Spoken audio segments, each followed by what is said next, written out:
ابو جہل نہیں چمٹا، ابو لہب نہیں چمٹا، جس کے اندر بھی کچھ سلامتی ہے فطرت، سلامتی ہے طبع، اس کی ڈگریز مختلف ہوگی. جن کی بہت سی سلیم طبع وہ فوراً آ گئے، ابو بکر صدیق رضی اللہ تعالیٰ عنہ.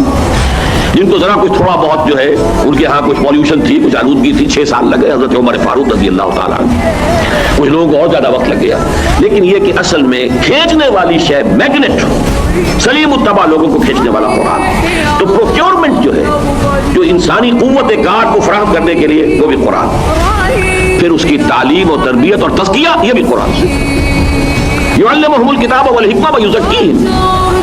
حضرت ابراہیم اور حضرت اسماعیل کی دعا میں ترتیب یہ ہے، ربنا وبعث فیہم رسولا منہم یتلو علیہم آیاتک ویعلمہم الکتاب والحکمۃ ویزکیہم. یہاں تزکیہ آخر میں ہے، لیکن 3 جگہ پر جہاں اللہ تعالیٰ کی طرف سے بات آئی ہے وہاں تزکیہ درمیان میں ہے. کما ارسلنا فیکم رسولا منکم یتلو علیکم آیاتنا ویزکیکم ویعلمکم الکتاب والحکمہ. سورہ آل عمران میں لقد من اللہ علی المؤمنین اذ بعث فیہم رسولا من انفسہم یتلو علیہم آیاتہ ویزکیہم ویعلمہم الکتاب والحکمہ.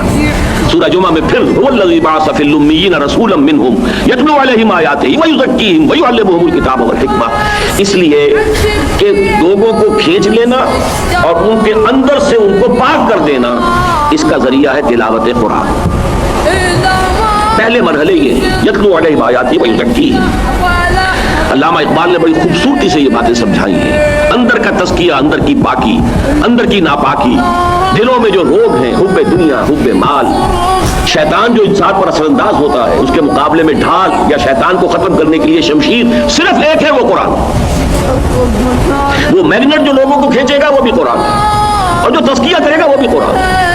یا ایھا الناس قد جاءتکم موعظۃ من ربکم وشفاء لما فی الصدور. تمہارے اندر، سینوں کے اندر جو روگ ہیں ان کا علاج قرآن، شفا. وَنُنَزِّلُ مِنَ الْقُرْآنِ مَا هُوَ شِفَاءٌ وَرَحْمَةٌ لِّلْمُؤْمِنِينَ وَلَا يَزِيدُ الظَّالِمِينَ إِلَّا خَسَارًا. اور علامہ اقبال فرماتے ہیں کشتن ابلیس کار مشکل است ذاک اوگم اندر اعماق دل است خوشترا باشد مسلمانش کنی کشتہ شمشیر قرآنش. اور اس کے بعد ظاہر بات ہے تعلیم الکتاب اور تعلیم الحکمہ، ان کا تو تعلق ہے قرآن سے. تعلیم الکتاب شریعت کا علم، حلال اور حرام کا علم، جائز اور ناجائز کا علم. حکمہ ان احکام کی حکمت، ان کے انڈر لائن پرنسپلز. کیا چیز ہے وہ حکمت باطنی کہ جو ان سب کو ملا کر ایک آرگینک ہول بناتی ہے؟ کیا اصل مقاصد ہیں جو جن کو سب سرو کرتے ہیں یہ احکام؟ یہ پورا کا پورا عمل آپ نے دیکھا، اور یہ میں بارہا بیان کر چکا ہوں کہ یہ سارا کا سارا قرآن مجید سے ہو رہا ہے. اس کا مرکز و محور قرآن مجید. اب اگلا نقطہ وہ ہے جس پر میں نے میرا خیال 10-12 سال شاید 15 سال پہلے تقریر کی تھی مسجد دارالسلام باغ جناح میں، اور وہ کتابچے کی شکل میں موجود ہے. اس دور میں ہمارے لیے جہاد بالقرآن کے 5 محاذ ہیں.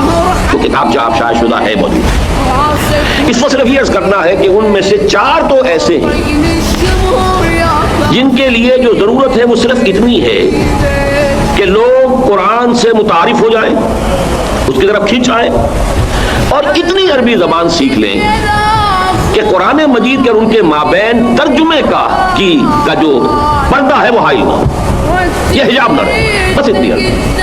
بڑے علامہ بننے کی ضرورت نہیں ہے. تذکر بالقرآن وَلَقَدْ يَسَّرْنَا الْقُرْآنَ لِلذِّكْرِ فَهَلْ مِن مُدَّكِرٍ. ہم نے قرآن کو اس ذکر کے لیے، تذکر کے لیے بہت آسان بنایا ہے.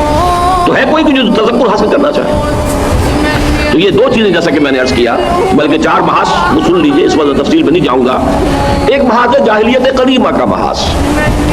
جیسے شرک پہلے ہوتا تھا آج بھی ہوتا ہے، فرق صرف یہ ہے کہ پہلے بت سامنے ہوتا تھا، اب کوئی قبر سامنے ہوتی ہے. فرق کوئی نہیں اس شرک میں، اس شرک میں کوئی فرق. اسی طریقے سے جو بھی اوہام تھے اس وقت وہ آج بھی ہے. پہلے سمجھتے تھے کہ معبودان باطل جو ہے ہمیں چھڑا لیں گے اللہ سے، آج ہم سمجھتے ہیں اولیاء اللہ چھڑا لیں گے.